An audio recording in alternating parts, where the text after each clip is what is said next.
self-neutralizing home permanent, and White Rain, the wonderful new lotion shampoo that leaves your hair sunshine bright, bring you transcribed a crime letter from Dan Dodge.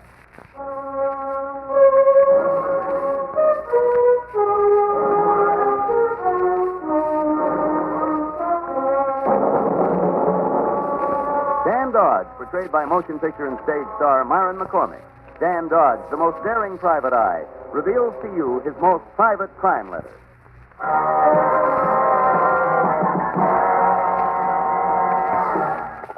Daniel D. Dodge Limited. Are you answering the phone or announcing a train? Oh, it's you, Dan. Sorry. It's the Sherlock Holmes influence. Sherlock Holmes, that's fly-by-night. Don't say that, Dan. I just took the book back to the library. Anyway, I've decided once again that you and not Sherlock are the world's greatest detective. You're not just pouring Doyle on the troubled waters. Oh, cross my heart. Did you solve it, Dan? Did you figure it out? It was elementary. Your logic is relentless, Dan. You know my methods, little prom girl. Open the notebook, poise the pencil. I'll be by before you can say Sherlock Holmes with a report he would have entitled The Case of the Clever Corpse, or The Matter of the Murderer's Diary, or The Affair of the Sinister Snapshot, but which you and I will refer to sensibly as The Runaway Redhead Caper.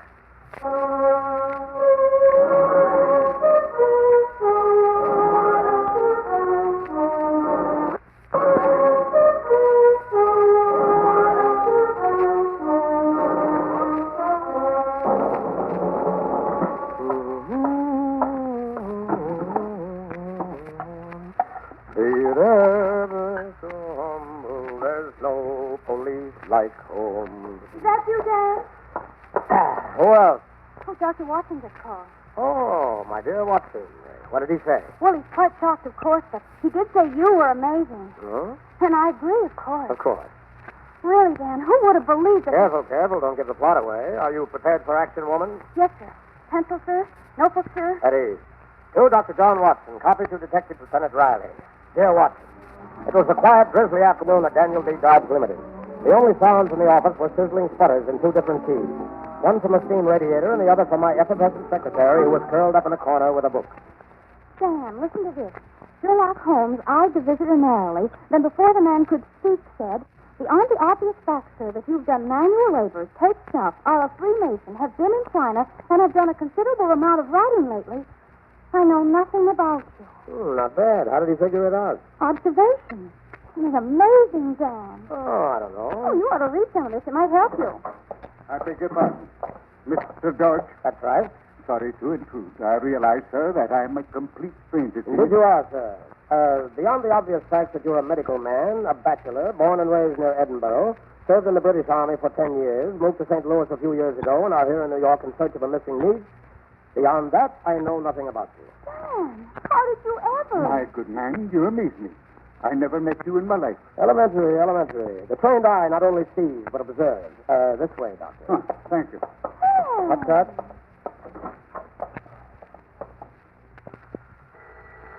I'll get it. Daniel D. Dodge Detective Agency. Hello, Cora.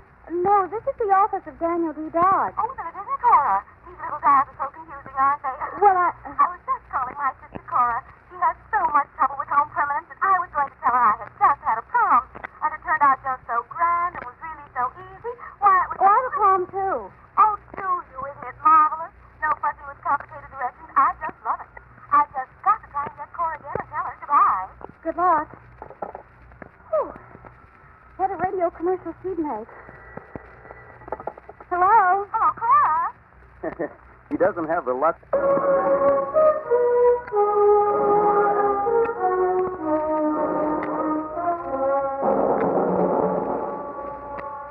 And now back to the Runaway Redhead Caper, a crime letter from Dan Dodge.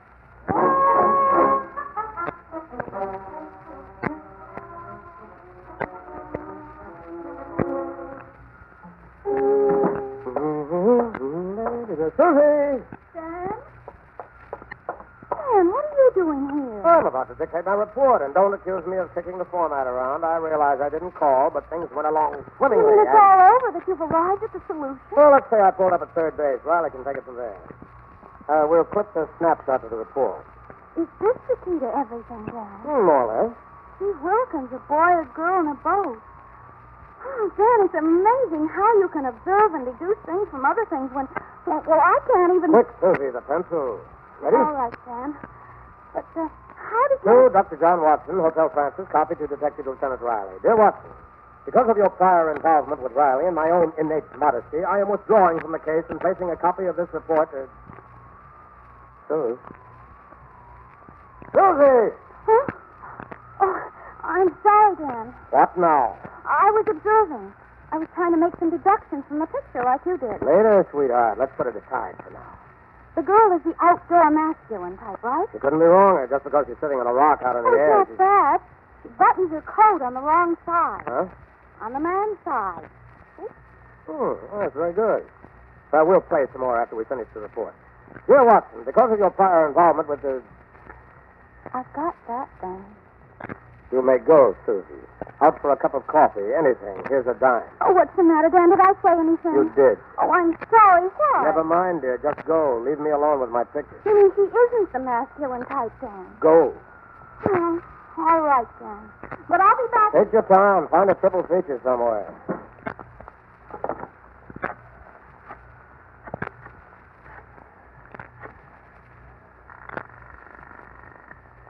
Marine Exchange. This is Dan Dodge again. I just talked to you about the Norwegian motor ship Aurora. Oh, you're the one with the picture. Yeah, the processing outfit pulled a boner, printed it with a negative reverse. That means the Aurora was coming in, not going out. Well, that makes a little difference. How much difference? I've got the report here. Laid up for repairs at Moore Dry Dock in Newport for 6 weeks. Came in on the 21st of last month.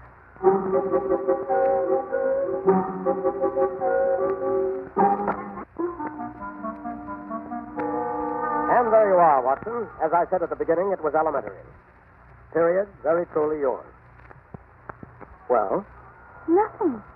don't look so self-satisfied. Oh, well, after all, Dan, I did prove I have an analytical mind. I looked at the picture, I gathered in the facts, and I made my deductions. Very good, but don't get drunk with power. Oh, don't worry, Dan.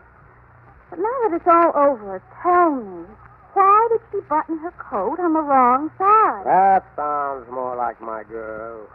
Off with you. But you didn't answer my question. Susie, the typewriter.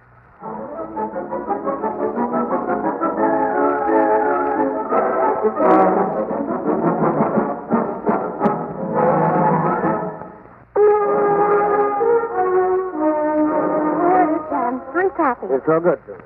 I made a mental note while I was typing, Dan. Now, what does it say? Oh, a minor question. Just one of those tiresome details that I thought you might have explained who took the picture. Huh?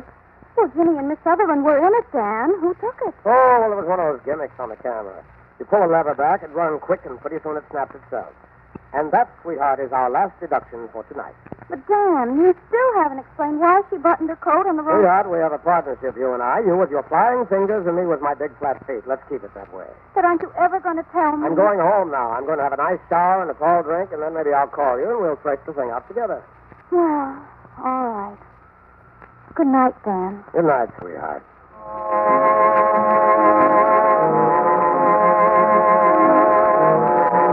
Be sure to join us next week at the same time for another transcribed crime letter from Dan Dodge, who says... The mystery of the African jungle. A murderous villain aboard a ship full of wild animals. A fabulous jewel. A beautiful woman. These are some of the ingredients in next week's exciting crime letter, which I call the Beryl Green Caper.